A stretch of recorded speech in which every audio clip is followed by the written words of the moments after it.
thevoicebeforethevoid.net. I like that effect. A Very Short Story by Ernest Hemingway.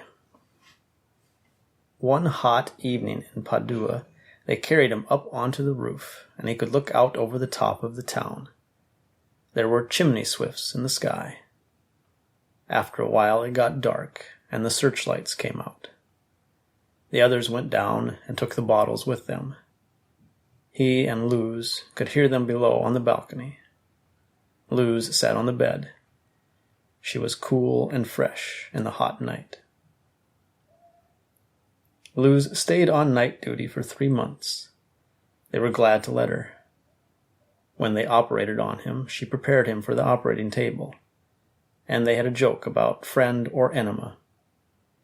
He went under the anesthetic, holding tight onto himself so he would not blab about anything during the silly talky time.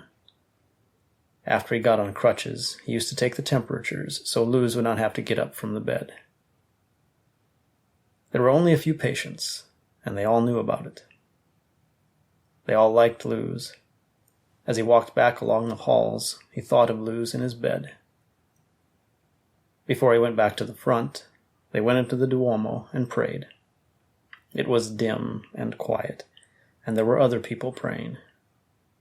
They wanted to get married, but there was not enough time for the bonds, and neither of them had birth certificates. They felt as though they were married, but they wanted everyone to know about it, and to make it so they could not lose it. Luz wrote him many letters that he never got until after the armistice. 15 came in a bunch to the front, and he sorted them by the dates and read them all straight through. They were all about the hospital, and how much she loved him, and how it was impossible to get along without him, and how terrible it was missing him at night. After the armistice, they agreed he should go home to get a job so they might be married. Luz would not come home until he had a good job and could come to New York to meet her. It was understood he would not drink, and he did not want to see his friends or anyone in the States, only to get a job and be married. On the train from Padua to Milan, they quarreled about her not being willing to come home at once. When they had to say goodbye, in the station at Milan, they kissed goodbye, but were not finished with the quarrel. He felt sick about saying goodbye like that. He went to America on a boat from Genoa. Luz went back to Pordenone to open a hospital. It was lonely and rainy there, and there was a battalion of Arditi quartered in the town. Living in the muddy, rainy town in the winter, the major of the battalion made love to Luz, and she had never known Italians before, and finally wrote to the States that theirs had been only a boy and girl affair.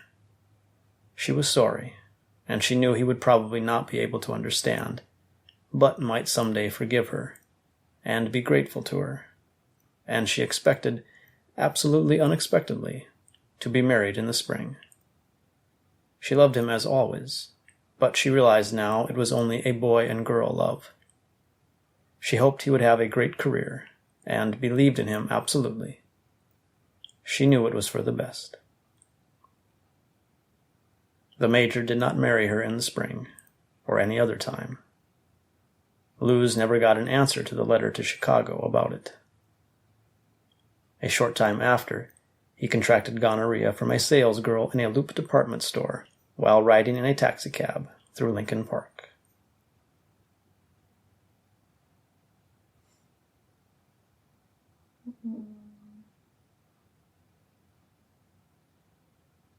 You read that one before?